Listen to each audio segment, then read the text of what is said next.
Sahabat Green, tahukah Anda? Dari studi komparatif global mengenai reformasi tenurial hutan, Pusat Penelitian Kehutanan Internasional, para peneliti CIFOR membagi reformasi tenurial dalam 3 kelompok.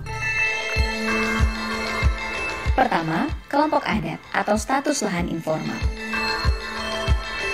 Kedua, reformasi yang memberi peruntukan lahan hutan kepada masyarakat secara temporer.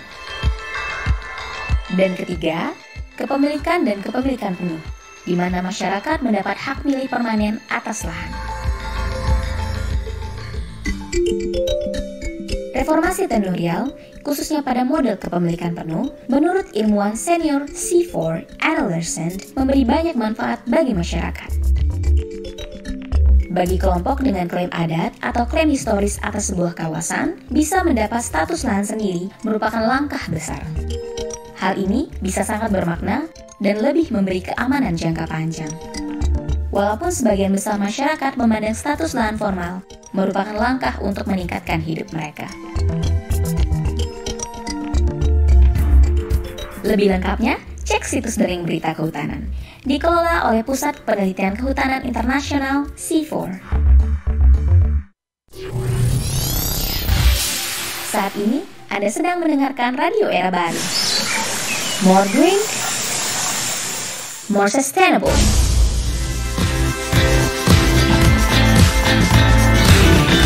Saat ini, Anda sedang mendengarkan Radio Era Baru. Green Radio Line, Beyond the Limit.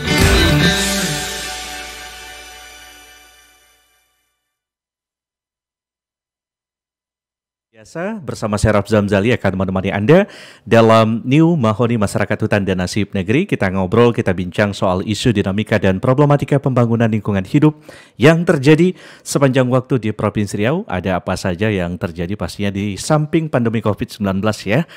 Oke, seperti biasa selama 1 jam ke depan sampai dengan pukul 16 saya akan mengajak Anda ngobrol bersama dengan narasumber kita yang sudah stay at home pastinya mungkin ya melalui virtual Zoom. Nah, tapi tidak akan mengurangi pembahasan kita ya terkait dengan isu-isu terkini seputar lingkungan hidup. Apa kabar Anda sahabat Green dimanapun Anda berada? Mudah-mudahan sehat selalu, semangat selalu dan Mahoni bisa menjadi salah satu tontonan yang menambah nilai informasi buat Anda semuanya. Dan seperti biasa Anda bisa mendengarkan kami melalui streaming kita di www.greenradioline.id atau juga Anda bisa mencari kami di aplikasi YouTube dengan pencarian Green Radio Line. Selamat bergabung dan selamat mendengarkan. Oke, hari ini kita mengangkat satu judul bahasan yang cukup penting bagi Provinsi Riau, yaitu adalah menilik ketahanan pangan Provinsi Riau sejauh apa. Nah, kita akan berbicara tentang banyak istilah di undang-undang terkait dengan pangan ya, ada ketahanan pangan, kedaulatan pangan, dan lain sebagainya. Nah, tapi kita ingin mengerucutkannya ke dalam satu pembicaraan yang lebih spesifik di beberapa tempat di Provinsi Riau ini. Makanya kita undang stakeholder. Yang pertama kita mengundang dari Kepala Dinas Tanaman Pangan dan Hortikultura ya, Pak Syah Fahlevi, tapi masih belum bergabung bersama kita. Kita sudah komunikasikan tadi. Mudah-mudahan bisa join ke depannya. Dan juga sudah bergabung bersama kita di ujung virtual sana ada Kepala Desa Bagan Melibur, Kepulauan Meranti ya, Kabupaten Kepulauan Meranti. Kita sapa ada Bang Isnadi Esman selaku Kepala Desa kita sapa. Assalamualaikum Bang Isnadi, apa kabar? Waalaikumsalam, kabar baik, Alhamdulillah. Alhamdulillah. Semoga kawan-kawan juga ya. Amin, amin. Oke, bersih sekali suaranya, jernih sekali. Saya bisa dengar baik ini suaranya. Syukurlah. Kirain tadi di kampung ini sinyalnya bagus kan. Hari ini bersahabat nih sinyalnya. Oke. Sepertinya kampungnya kampung modern ini. Iya. Nanti kita akan ulik banyak programnya seperti apa, program kelembagaan, program penguatan masyarakat dan program-program yang mendorong ketahanan pangan apalagi di ekosistem gambut pastinya. Dan juga sudah bergabung bersama kita, saya juga udah lama nggak jumpa beliau ini, Deputi Direktur Walhi Riau, Wahana Lingkungan Hidup Indonesia, ada Bung Fandi Rahman. Assalamualaikum Bung Fandi, apa kabar? Ya. Oke. Lagi di mana Bung Fandi? Sehat. Lagi di kantor ya? Oke, bisa dengar. Di kantor, Bang. Oke, Di kantor. baik. Sehat, Pak Oli? Sehat, alhamdulillah. Oke, baik. Oke, kita coba ngobrol terkait dengan ketahanan pangan ya. Walaupun saya ingin sekali untuk pertama sekali ini pemerintah baiknya ya menjelaskan secara statistik dulu seperti apa komoditi-komoditi pangan kita, stok pangan kita, kedaulatan pangan kita. Penting sekali secara statistik digambarkan dahulu sehingga kita mendapatkan data untuk bisa kemudian mengekspos hal-hal lain seperti bahkan melibur dan nanti perspektif Walhi. Tapi nggak apa-apa, tidak mengurangi perbincangan kita hari ini. Saya ingin langsung masuk ke Bang Isnadi. Ya, siap. Oke, Bang Isnadi, pastinya kita butuh tahu, kita butuh expose, bahkan kita butuh data, profiling. Kalau kita bicara ketahanan pangan, setidaknya ada beberapa kata kunci ya. Yang pertama, kalau kita bicara pilar ya, 3 pilar ketahanan pangan itu ada stok komoditinya, lalu ada pasarnya, ada produksinya, ada kelembagaannya dan lain sebagainya. Nah, sejauh ini apalagi di masa pandemi Covid bisa digambarkan seperti apa ketahanan pangan ataupun program-program yang Anda inisiasi untuk menghasilkan desa yang ketahanan pangannya baik begitu. Boleh di-share kepada kita semuanya. Silakan. Ya, terima kasih Bang Jali dan sahabat Green semua dimanapun berada yang bergabung bersama kita pada siang hari ini. Terima kasih tentunya dari saya pribadi, Isnadi Esman, kemudian juga dari pemerintahan Desa Bagan Libur yang sudah diundang nih untuk ngobrol-ngobrol santai. Udah lama ya? Kalau dulu udah lama sekali. Kalau dulu biasanya ngobrol di kantor Green kan. Sekarang ya itulah hikmah Kopik itu juga tuh. Nggak harus ke Pekanbaru pun bisa ngobrol kan, bisa berbagi gitu. Nah, jadi kalau bicara soal ketahanan pangan memang kalau kita melihat ini bukan hanya soal himbauan pemerintah di hari ini ya, tapi tumbuh kesadaran kita sendiri di kampung bahwa terlepas dari persoalan pandemi COVID dan lain-lain, memang ketahanan pangan ini merupakan ya indikator yang harus kita dapatkan lah capaiannya gitu. Karena kondisi perekonomian di desa hari ini, bicara lagi kita masuk ke desa gambut misalnya, memang bisa dikatakan agak riskan soal ketahanan pangan gitu. Nah, hal ini kaitannya dengan misalnya soal degradasi gambut, deforestasi hutan gambut. Nah, ini kan mengancam ketahanan pangan sebenarnya. Apalagi kalau bicara soal komoditi lokal yang ada. Hari ini kita mau bicara apa gitu? Bicara karet, bicara sagu, ya bicara apalagi bicara sawah di gambut. Dari sisi ketersediaan ruang kelola masyarakatnya kan terbatas, tertekan gitu. Nah, kemudian kita masuk pada konteks bahwa ini tanggung jawab desa gitu, tanggung jawab pemerintah ya di struktur yang paling bawah lah, desa gitu, pemerintah desa. Nah, apalagi ketika disandingkan dengan persoalan COVID, hari ini kita mendapat arahan lah dari pemerintah bahwa harus mendorong ketahanan pangan. Walaupun sebenarnya kalau melihat soal juknis penggunaan dana desa, sebenarnya di 2021 kita baru prioritas penggunaan dana desa itu masuk pada konteks ketahanan pangan. Nah, tapi kita sadar karena ini memang persoalan yang menyeluruh di masyarakat, kita mulai itu dari pemerintahan Desa Bagan Libur. Nah, untuk itu memang ini merupakan diskusi panjang yang kita lewati melalui musrenbang desa, musyawarah desa. Nah, kita melihat bahwa potensi itu tersedia, potensi ketahanan pangan. Secara kelembagaan juga tersedia. Nah, support pemerintah walaupun belum optimal itu sudah dibangun kerangka besarnya. Cuman persoalannya belum didorong secara optimal. Nah, itu di Desa Bagan Libur kita melihat secara kelembagaan itu ada BUMDes. BUMDes di tingkat desa. Kemudian, nah kita coba inisiasi ini memang untuk di Kepulauan Meranti ini perdana. Soal BUMDes bersama. Jadi ada 3 desa, ada Desa Bagan Libur, Desa Mekarsari, dan Desa Mayangsari. Di awal tahun 2019 kita sudah inisiasi, kemudian kita membuat permades, peraturan bersama kepala desa, ada 3 desa, nah kita membentuk itu. Nah, kemudian kita bicara soal potensi. Nah, yang kita angkat sekarang ini adalah sagu, karena ini kan ya bisa komoditi dikatakan unggulan ya? komoditi unggulan, kemudian ikon utama lah di Meranti ya. Walaupun kita tidak pungkiri bahwa yang memang betul-betul ada success story itu belum terlihat gitu. Hari ini ketika bicara tepung sagu, perkebunan sagu, itu tidak sepenuhnya sebenarnya dikuasai oleh masyarakat gitu. Artinya masyarakat dalam konteks memang masyarakat di tingkat desa gitu. Lebih cenderung kan ada, kalau di Meranti kita kenal istilah toke ya. Ya, toke. Toke gitu. Nah, itu yang kita dorong melalui Bumdes Bersama. Secara produk hari ini kita coba masuk pada, memang ini agak ide-ide agak nyeleneh mungkin di awal gitu ya, karena banyak sorotan dari banyak pihak juga. Ketika kita bicara soal sagu untuk pakan ternak, gitu. Nah itu ada yang komplain juga tuh, wah ini sagu harus makanan manusia, dibilang begitu. Nah, tapi ini kan inovasi, artinya kita harus melihat peluang pasar yang ada. Konteks kalau pasarnya ada ya.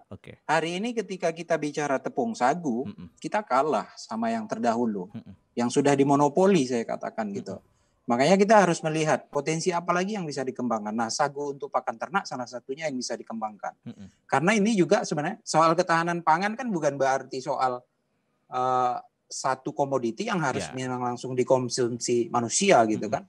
Ketika kita bicara pakan ternak, nah kan orang nggak cuma makan sagu dan makan nasi kan, padi gitu. Kan butuh telur, butuh daging. Nah, itulah yang kita sinkronkan, sagu parut kering, sapuring untuk pakan ternak gitu. Nah, ini yang kita dorong. Gitu kira-kira untuk awal ini sharing kita. Baik, sebelum saya ke Bung Fandi, ingin mendalami soal itu tadi, Bang Isnadi. Ya, artinya ini framework-nya atau kerangka kerjanya udah kelihatan, udah ada komoditi unggulan, kelembagaan ekonomi berupa BUMDes, lalu juga diperkuat dengan program-program Anda sebagai kepala desa begitu. Nah, pertanyaannya kemudian adalah apakah bisa digambarkan juga proyeksi-proyeksi lompatan ekonomi yang kemudian punya impact nyata bagi sumber penghidupan masyarakat? Sehingga kita juga tahu bahwa ya betul sagu ini memang real memberikan efek ekonomi yang luar biasa sehingga itu bisa didorong semua pihak. Nah, ketika kita coba mendorong sapuring itu terpetakan ya. Kita tadi saya menyebutkan bahwa ini kan sebenarnya dikoordinir itu oleh Bumdes Bersama. Nah, Bumdes Bersama ini ada 3 desa yang bergabung dengan kita saat ini. Namun untuk mitra yang bergabung, yang memproduksi sapuring itu sebenarnya bukan hanya di 3 desa ini. Ada desa-desa lain gitu. Ada lebih kurang 10 mitra yang bersama-sama dengan kita mendorong sapuring ini. Nah, termasuk misalnya, dan bukan hanya di Pulau Padang gitu. Bahkan di Pulau Tebing Tinggi ada Sungai Tohor juga sudah bergabung dengan kita. Ada desa Kedabu Rapat di Pulau Rangsang, kemudian di Tasik Putri Puyuh ada juga ya desa Bandul gitu. Nah, dari pendataan kita, setidaknya ketika satu unit bergerak di bidang sapuring untuk membuat sagu parut kering itu, tenaga kerjanya tidak kurang dari 12 orang yang terlibat. Itu dari sisi menciptakan lapangan pekerjaan. Itu dimulai misalnya dari yang menebang sagu, kemudian membawa sagu dari kebun ke kilang, kemudian yang ngope, yang mengupas, yang marut, bahkan sampai ketika ini dijemur, kemudian sampai ini dipasarkan. Nah, itu ada setiap dari satu unit itu setidaknya ada 12 orang yang terlibat. Gitu. Nah, kita bisa jumlahkan dari misalnya dari 10 misalnya. Ya memang jumlahnya belum signifikan ya, tapi paling tidak di era seperti sekarang ini, di zaman seperti sekarang yang mata pencarian sangat terbatas, itu paling tidak inisiasi awal yang menurut kami ya terukur lah gitu. Nah, kemudian dari sisi penghasilan juga. Berapa tuh rata-rata bisa menghasilkan berapa tuh Bang Isnadi? Ya, kita bisa gambarkan misalnya kalau kebiasaan masyarakat kan di sini jual itu hanya dalam bentuk tual tuh. Gitu. Artinya pohon kan gitu. Nah, paling kisarannya bisa dapat bersih itu ya 25.000 sampai 30.000 per tual. Nah, itu kalau pula tidak belum diijonkan kan begitu.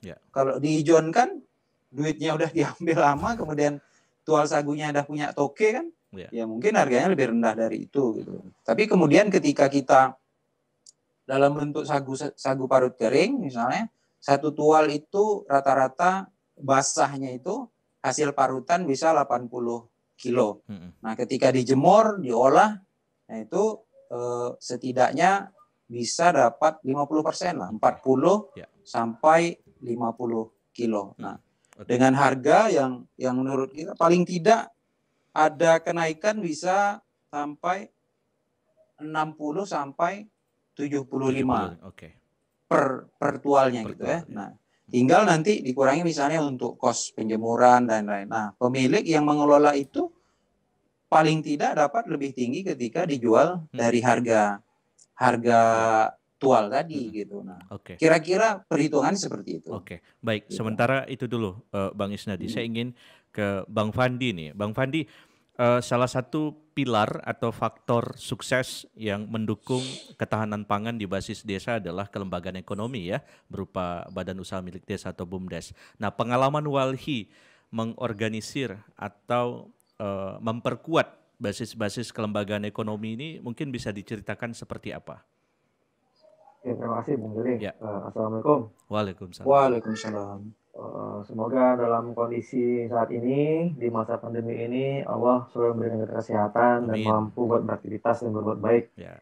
Amin. Selama ini kan Walhi beradvokasi ya dalam pastinya itu kembali merebut wilayah kelola yang saat ini dikuasai oleh investasi yang sama-sama kita ketahui ya ini berhubungan langsung dengan wilayah produksi masyarakat. Pastinya berimplikasi bagaimana kemampuan dan memenuhi ketahanan pangan di Provinsi Riau sendiri. Nah, dalam prosesnya Walhi itu punya 4 prinsip. Pertama itu tata kuasa, tata kelola, tata konsumsi, dan tata produksi. Pertama itu kita harus menguasai lahan yang kita jadikan sebagai sumber pangan atau sumber ekonomi. Kedua, tata kelola, bagaimana kita kelola supaya ini berkearifan lingkungan. Kemudian tata konsumsi dan produksi. Setelah mampu memenuhi kuota untuk konsumsi kelompok atau desa katakanlah, baru kita berpikir untuk bagaimana kita menghasilkan ini sebagai sebuah komoditi yang diproduksi buat mampu dijual dan meningkatkan sumber ekonomi. Nah, hal ini pasti proses yang panjang ya, perjuangan hampir kurang lebih 9 tahun di Tebing Tinggi Timur, di Tohor dan 10 desa lainnya juga ya ternyata basis lahan yang selama ini digunakan masyarakat buat penyokong ekonominya itu merupakan sesuatu yang penting. Nah, ketika ini hilang, katakanlah direbut karena kepentingan modal investasi ya masyarakat pastinya protes karena mereka tahu ini mengancam keberlangsungan. Nah, karena wilayah yang katanya tidak produktif ini merupakan kebun sagu yang selama ini menjadi tumpuan ekonomi mereka. Bahkan ada beberapa keluarga ya memang mereka berpendapatan dari kebun sagu ini. Dan sagu juga merupakan salah satu komoditi yang diandalkan di Meranti sendiri. Namun sayangnya belum banyak mendapat perhatian. Jadi selama ini ya Walhi itu kenapa ini penting buat direbut kembali oleh masyarakat dan menjadi wilayah kelolanya, karena ini merupakan sebuah sumber ekonomi yang memang selama beberapa generasi menjadi tumpuan ekonomi. Nah, bicara soal pandemi ini ya, ketika semua akses terbatas dan dibatasi, katakanlah begitu, masyarakat yang berada di sekitar hutan secara umum, kemudian secara khusus mereka punya ruang kelola yang menghasilkan pangan, mereka tidak sama sekali terpengaruh dengan kondisi katakanlah kemarin lockdown gitu ya, kemudian PSBB. Hanya saja mungkin yang paling pengaruh itu turunnya daya beli. Jadi kemampuan mereka untuk memenuhi pangan masih sama saja tidak mengalami masalah, hanya mungkin daya beli yang menurun. Jadi secara tingkat lokal ya, komunitas dan desa, ya katakanlah Meranti sendiri yang sebagian besar itu punya sagu, ya kalau untuk pangan mereka tidak begitu kesulitan. Bayangkanlah inilah kenapa pentingnya ada sebuah wilayah kelola rakyat yang itu dijadikan sebagai sumber pangan mereka. Nah, sayangnya untuk Provinsi Riau sendiri ya, katakanlah dalam prioritas nasional ke-6, meningkatkan produksi pertanian, menjamin distribusi keamanan kualitas bahan pangan.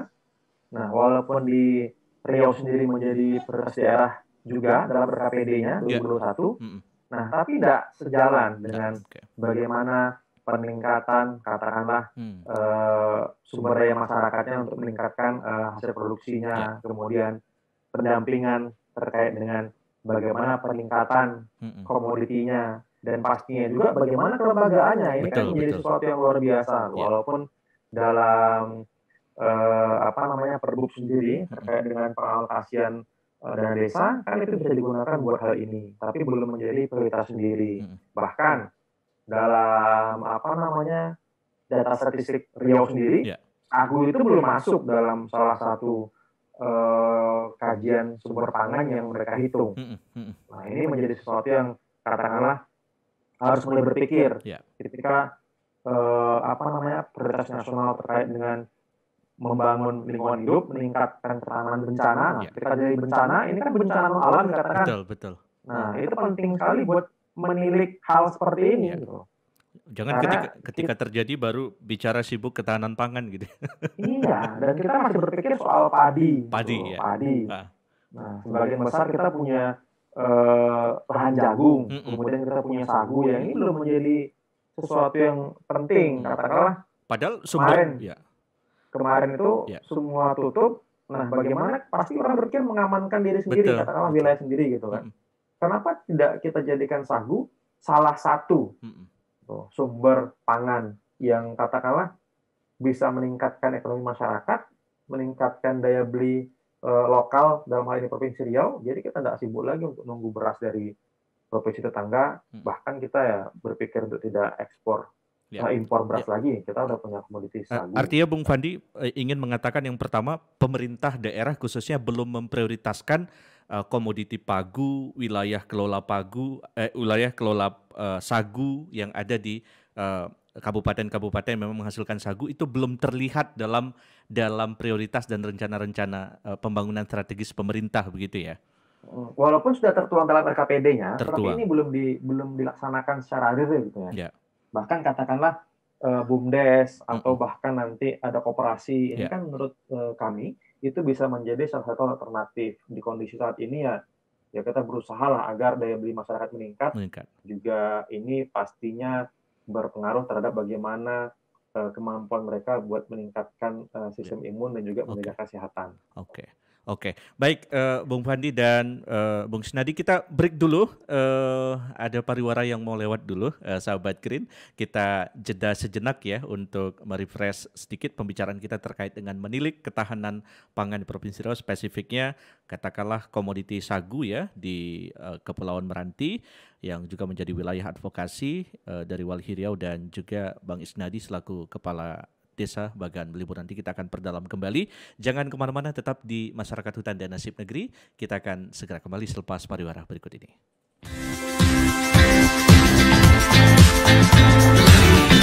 Saat ini Anda sedang mendengarkan Radio Era Baru, Green Radio Line, Beyond the Limit.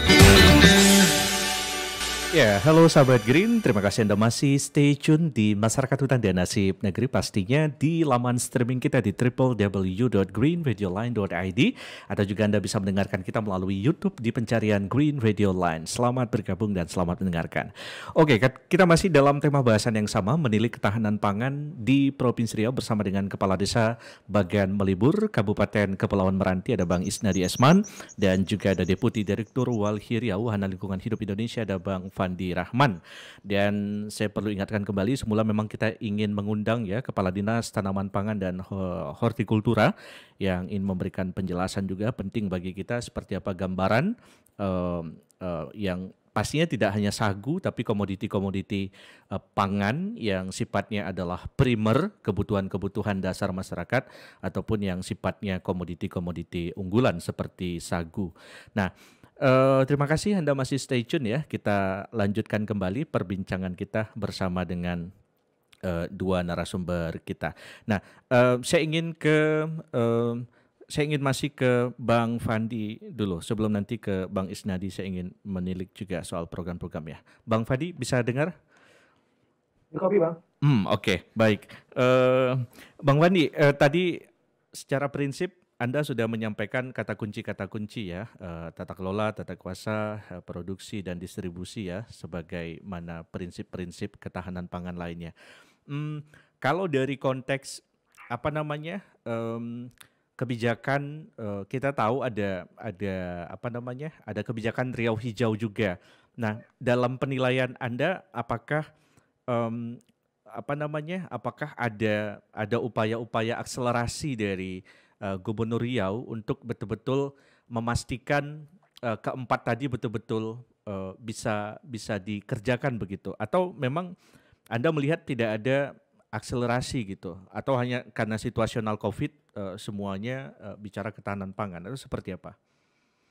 Ya, sesuai dokumen RKPD-nya Provinsi Riau 2019-2024, ini kan juga menyadur visi misinya gubernur.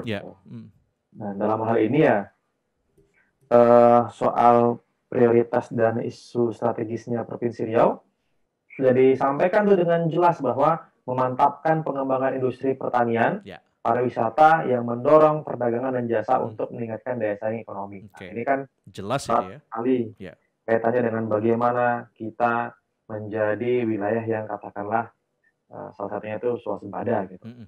Nah, tapi di balik itu ada sesuatu yang luar biasa, bahwa dari luasnya daratan Provinsi Riau ini ya sudah 2.489 sekian juta hektar itu dikuasai oleh perkebunan kelapa sawit. Di mana lagi lokasi yang menjadi untuk pertanian dan perkebunan dalam hal ini meningkatkan ketahanan pangan. Nah, butuh sesuatu yang realistis gitu kan. Kemudian juga yang pastinya revolusioner. Jangan lagi ya komoditi ini hanya dikembangkan bagi mereka, dalam hal ini ya industri korporasi besar. Kemudian jelas bahwa dalam hal ini sudah banyak masyarakat yang sebenarnya mereka itu rela dan juga ingin mengganti komoditi sawitnya menjadi komoditi yang lain. Katakanlah nanti entah itu jagung, kemudian perkebunan sawah menjadi sawah gitu, kemudian menjadi komoditi yang lain. Hanya saja saat ini kan untuk hal-hal tersebut baik SDM-nya, kemudian fasilitasnya, kemudian pasarnya itu kan belum mampu dijamin oleh pemerintah daerah. Katakanlah kalau sekarang sawit, siapa yang nggak mau sawit? Belum panennya sudah dijemput, gitu kan. Sudah ditunggu, nanti sudah dipanen ada yang jemput. Gitu. Jadi mereka nggak susah. Gitu. Sementara kalau misalnya mereka bertani atau berkebun yang lain, mereka harus mencari sendiri. Nah, kalau sektor yang lain, katakanlah buat pangan itu semudah dan semenyenangkan yang tadi, gitu, pasti semua orang mau. Gitu. Infrastrukturnya disiapkan, terus kemudian jalur rantai produksi, katakanlah peningkatan produksinya disediakan, kemudian juga jaminan keberlanjutannya disediakan, pasti semua mau. Nah, bercerita soal Riau itu pasti hampir seluruhnya itu kawasan hutan gitu kan, yang berada di bawah Kementerian Kehutanan. Dan fokus kementerian ini sudah mulai itu berfokus kepada ketahanan pangan. Jadi mereka tuh sudah mulai untuk tahun depan ya, karena ini sudah di penghujung tahun, meningkatkan lingkungan yang kondusif bagi pengembangan industri pangan lokal. Sudah disiapkan platformnya, sudah ada jalurnya, tinggal bagaimana akselerasi ini juga dimanfaatkan oleh daerah. Pemda ya, oke. Iya, ini pastinya penting. Nah, sekarang kan sudah mulai tuh banyak program, katakanlah jaga kampung, kemudian yang sekarang program tanaman pangan gitu kan. Nah, nanti di tahun ketiga, tahun keempat pasti panen raya nih, panen besar. Siapa yang nerima pertama? Ya, itu penting disiapkan. Kemudian bagaimana jalurnya? Nah, ini juga perlu dipikirkan, jangan sekarang disuruh tanam semua, nanti panen raya, nah nggak ada yang ngambil gitu. Nah, kita belajar dari kondisi di Pulau Jawa, ketika panen besar nggak ada komoditi itu, dijadikan apa. Nah, masyarakat lagi-lagi ya bagaimana dia menjual komoditinya. Yang jangankan dibeli, dikasih aja orang nggak mau karena semua orang punya gitu. Nah, ini penting karena program ini terkait dengan revitalisasi sistem pangan nasional ini juga harus didukung oleh daerah. Nah, dengan kebijakan Riau Hijau ini juga pasti bagaimana meningkatkan lahan yang katanya tidak dikelola itu menjadi produktif. Nah, kalau lahan dikelola mempunyai manfaat ekonomi, tidak ada lagi lahan terbakar. Karena selama ini katakan lahan terbakar adalah lahan yang berkonflik, lahan tidak dikelola. Nah, coba kalau ini yang lahan kosong, lahan tidak dikelola, BPS punya datanya tuh buat Riau, ya diberikan hak, diberikan modal, didampingi. Jangan dikasih bibit, nanti modalnya nggak ada. Ada modal, ada bibit, nggak didampingi gitu. Sementara kan masyarakat kita butuh transformasi pengetahuan. Betul. Mereka mau asalkan didampingi. Pastinya juga lembaganya ini juga butuh disiapkan gitu. Nah, jadi jangan cuma hanya bantuan pangan untuk rumah tangga rawan pangan dalam bentuk itu parsial uang, ya. Nah, dalam bentuk uang, tapi dalam bentuk misalnya suatu wilayah yang untuk digarap. Nah, pasti ini nanti mengarah kepada ketersediaan untuk mencukupi kebutuhan atau permintaan pangan baik lokal maupun nasional. Nah, lagi-lagi ada lahannya, terus SDM-nya, jalurnya, sama bagaimana komoditinya ini punya nilai yang lebih. Saya sepakat itu komplit ya. Saya ingin ke Bang Isnadi. Bang Isnadi, pastinya pemerintahan desa juga bagian supporting system yang menerjemahkan program-program nasional tadi ya, revitalisasi sistem pangan dan menerjemahkan kebijakan daerah. Saya dan Green Radio juga ingin tahu nih seperti apa program-program yang Anda buat untuk mendukung inovasi sistem pangan yang ada di Desa Bagan Melibur ini, Bang Isnadi. Ya, sebelum ke situ mungkin aku mau memperkuat lah apa yang disampaikan Bang Pandi tadi, bahwa sebenarnya ada ruang kosong yang belum diisi ya oleh dalam hal ini dalam konteks pemerintah lah, pemerintah pusat maupun pemerintah daerah gitu ya. Misalnya masyarakat itu butuh peningkatan kapasitas. Gitu. Hari ini yang baru diberikan itu kan sebenarnya kata kunci saja. Misalnya bahwa ada BUMDes, kemudian perlunya ada ketahanan pangan di tingkat desa gitu. Itu kan sifatnya masih clue saja gitu. Nah, memang benar bahwa ini ketika butuh implementasi itu memang inovasi di desa jadinya. Nah, termasuklah yang kita lakukan di Bagan Melibur lah gitu, di Kecamatan Merbau lah dengan beberapa desa yang berhampiran dengan Bagan Melibur gitu. Artinya ketika BUMDes menjadi fokus, misalnya kan sekarang dari sisi kebijakan provinsi ada BANKIU namanya, bantuan keuangan khusus ya. Nah, di tahun 2019 itu per desa ada 200 juta yang diberikan. Nah, itu kan sebahagian harus dialokasikan untuk penguatan modal BUMDes. Nah, kemudian di 2020 ini itu walaupun terjadi pemotongan dari pagu utama yang diberikan 200, kan sekarang implementasinya sisa 85 juta. Nah, juga masih jadi satu kewajiban untuk mengalokasikan untuk penguatan BUMDes. Nah, namun ruang kosong yang saya maksudkan tadi itu peningkatan kapasitasnya belum gitu. Nah, untuk menjalankan sebuah BUMDes, apalagi kita bicara harus disandingkan dengan ketahanan pangan, itu kan butuh sumber daya manusia yang memang benar-benar fokus kemudian mampu gitu agar ini berhasil gitu. Nah, ketika hanya dari sisi kelembagaan tersedia, kemudian modalnya ada tapi dari sisi sumber daya manusianya tidak diperkuat, nah itu agak riskan dia. Yang kita khawatirkan itu ini jalan tapi outputnya nggak dapat, kan begitu. Nah kemudian balik lagi ke desa Bagan Melibur misalnya. Kalau kita melihat potensi bahwa ada sagu gitu, kemudian bentuk produknya adalah sapuring, sebenarnya ini hanya kita bahasakan itu ini sasaran antara saja sebenarnya. Karena lebih jauh dalam kerangka besar kita soal ketahanan pangan, kemudian pemberdayaan ekonomi masyarakat, ini turunan berikutnya adalah ini menjadi pakan ternak jadi. Gitu. Jadi kita tidak hanya jual raw material gitu. Karena sapuring kan sebenarnya raw material saja, bahan baku. Yang harus diformulasi lagi baru dia menjadi pakan ternak yang sempurna. Nah, kemudian ketika ini nanti tersedia, kita bicara soal sentral peternakan gitu untuk di desa-desa. Nah, itu yang output soal ketahanan pangan, pemberdayaan ekonomi masyarakat yang ingin kita capai. Nah, secara strategi memang kita coba membangun kerjasama lah ya, termasuk dengan Badan Restorasi Gambut. Nah, kebetulan hari ini kita pembukaan untuk pelatihan teknis untuk perawatan dan pengolahan pakan ternak jadi berbasis sagu. Nah, hari ini kebetulan pembukaan tadi sampai 2 hari ke depan.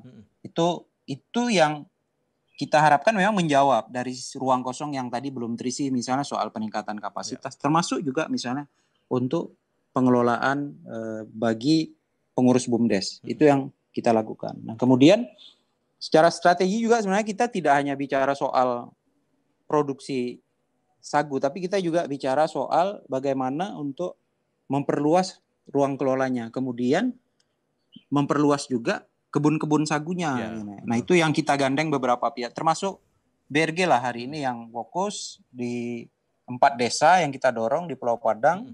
Hari ini ada lebih kurang 140 hektar di 4 desa yang itu sudah terimplementasi dan sebagian dalam proses gitu. Nah, artinya tadi bahwa kita juga tidak bicara soal barang yang sudah ada gitu, tapi ketersediaan soal sumber bahan bakunya itu perlu dipertahankan. Kemudian bagaimana kita coba mengatur lah strategi ini itu ke depan tidak dengan cara-cara yang seperti yang terdahulu, misalnya diijonkan, kemudian melalui toke-toke gitu. Nah, itu yang mau kita dorong bahwa perlu ada misalnya produk turunan, olahan pangan selain sagu untuk makan manusia, kemudian bagaimana ini berkembang untuk sentra ternak gitu. Nah, ini kan dia satu strategi yang coba kita integrasikan gitu agar ini memang benar-benar mencapai output yang kita harapkan. Soal ketahanan pangan pertama, kemudian yang kedua soal pemberdayaan ekonomi masyarakat gitu. Jadi gitu, Mas. Jadi menghasilkan diversifikasi ekonomi, sumber ekonomi yang banyak begitu ya, sahabat Green. Betul. Karena harus bicara dari hulu ke hilir harus komplit, karena kita belajar banyak hal lah dari program-program yang ya mungkin bisa dikatakan dari yang dulu-dulu gitu ya. Ketika kita bicara per parsial-parsial saja misalnya, termasuklah misalnya mau dibantu seperti apapun petani ini misalnya, ketika tidak didampingi, nah tadi kan Bang Pandi sempat menyinggung itu, butuh pendampingan gitu. Ketika hanya diberikan bibit misalnya, tapi kemudian tidak didampingi, tidak ditingkatkan kapasitasnya. Problem juga untuk, untuk kita tanya, mungkin success story lah, bantuan mana sih yang bisa dikatakan berhasil gitu, nah itu minim dia. Nah, belajar dari situlah kita memang artinya harus lengkap dia, peningkatan kapasitas, pendampingan, kemudian termasuk yang tadi bahwa perlu ada perluasan lah, penguasaan lahannya. Hari ini agak sulit sebenarnya.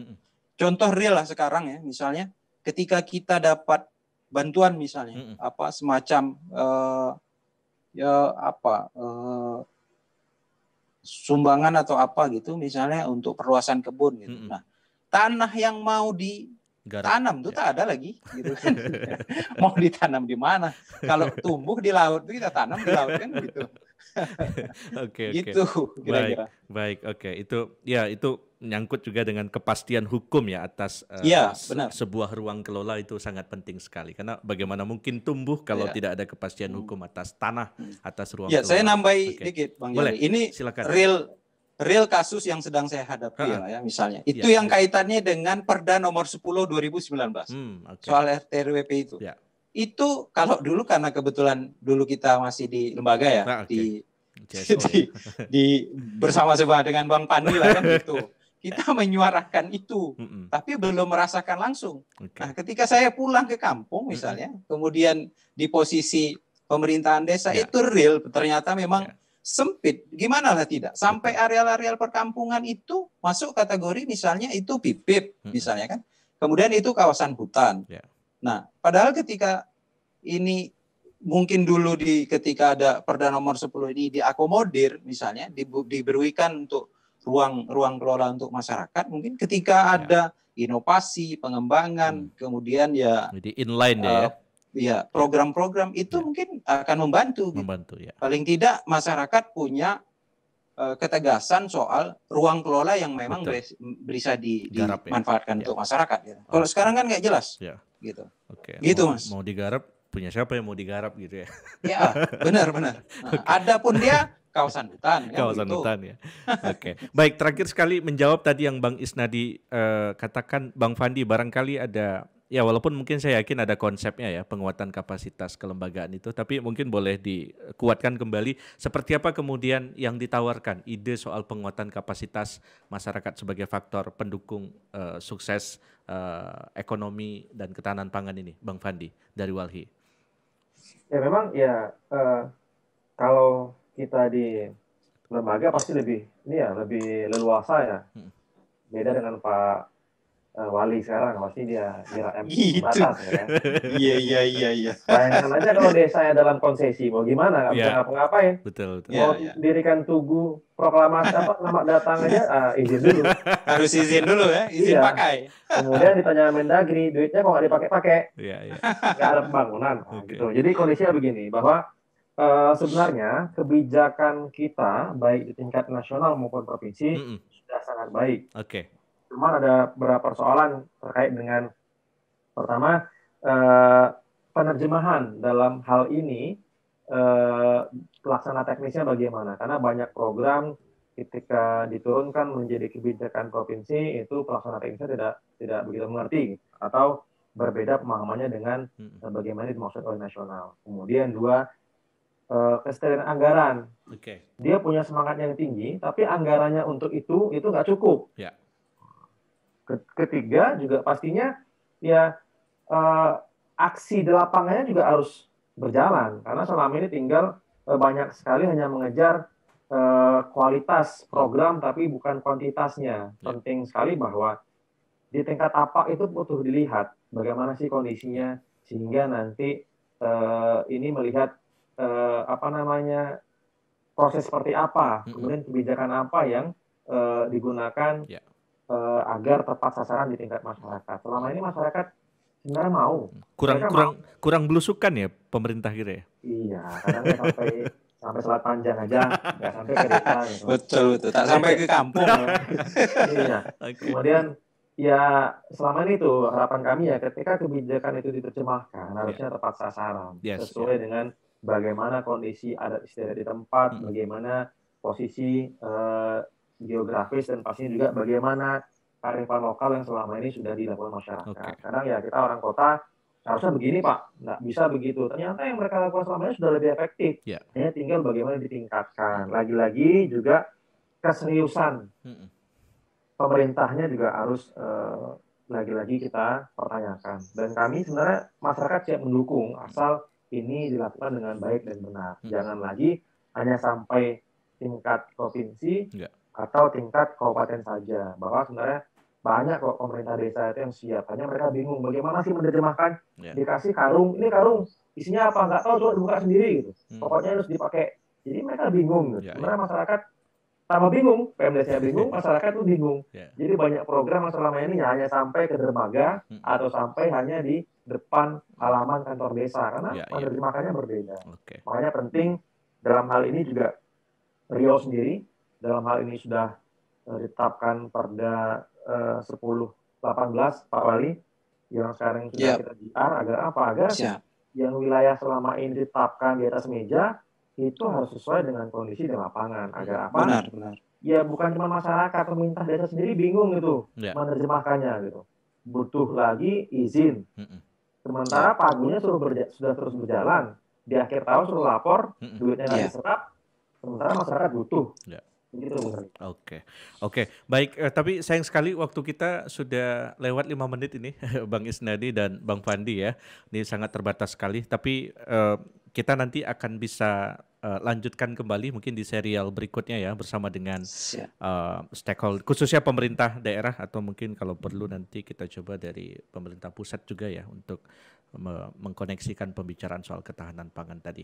Oke, sekali lagi terima kasih Bang Isnadi Esman, Kepala Desa Bagan Melibur, Kecamatan Merbau, Kabupaten Kepulauan Meranti sudah berbagi bersama kita tentang giat pembangunan masyarakat, ekonomi, dan ketahanan pangan juga. Bang Fandi juga terima kasih, Deputi Direktur Walhi yang sudah berbagi kepada kita seperti apa dari aspek-aspek kebijakan yang mesti dilakukan.